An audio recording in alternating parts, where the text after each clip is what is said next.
judgments and opinions about things, but they really don't know shit about shit.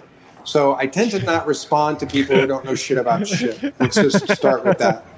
And so let's start here. So in the intergalactic community, there isn't a world right now that we interact with that hasn't globalized their economy, because it actually works better for everybody. Now, here's the problem, and I will readily acknowledge this with the critics of this type of system, that we have had and perhaps continue to have in some sectors of our economic system a bit of a corruption problem. So I acknowledge this is very true. I would suggest, however, that where we're going with this will involve some shifts in who gets to be the party that says how we're doing things. And so a lot of the people who traditionally, because of no sunlight on the way the system works whatsoever, have been able to use their power and their corruption for ill-fated means, which I understand is a problem, that will not be the case in the future. And I realize there are a lot of people who simply will not accept that because I say that. And so I'd say don't accept that if you don't want to accept that just because I say it. Just wait and see. As this process continues to roll out, people are just going to get to wait and see how it changes, and they will get to decide whether they have confidence in the new system and the new leadership within that new system, or whether they want to continue to think that it's exactly the same. I don't think it will be the same.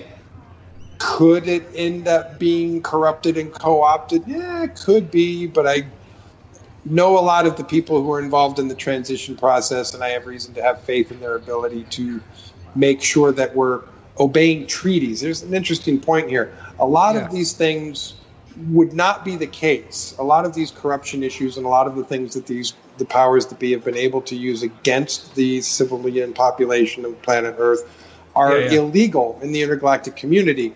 And by entering into the intergalactic community economically, we also enter into the intergalactic community lawfully. And that actually means that there's certain practices that have to come to an end for us to continue to trade intergalactically. And believe me, as much as it burns the bottoms of some of the billionaire class who, control the economic fate of the world, they have to start treating people nicer or they won't be able to make quadrillions of dollars a year. So it's come down to the one thing that would force those people into accepting lawful change, which is do it or you won't get to make as much money as you could if you did.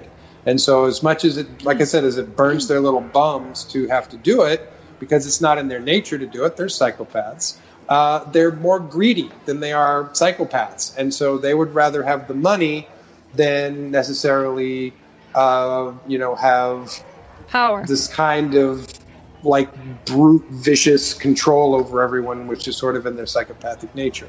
So I would strongly suggest that in order to be treaty compliant with a number of species and with the intergalactic community, all of that has to change, and we will get to see that transition and change itself through this process. If I'm wrong, I'm wrong. You can come at me later and say, you were wrong, Randy. Right, fine. We'll see. I think it's going to go this way based on the people that I know who are telling me what's happening and who's doing what, which I can't give you every detail of, but based on the intelligence that I'm getting on an almost daily basis right now, should work out pretty good. Fingers crossed.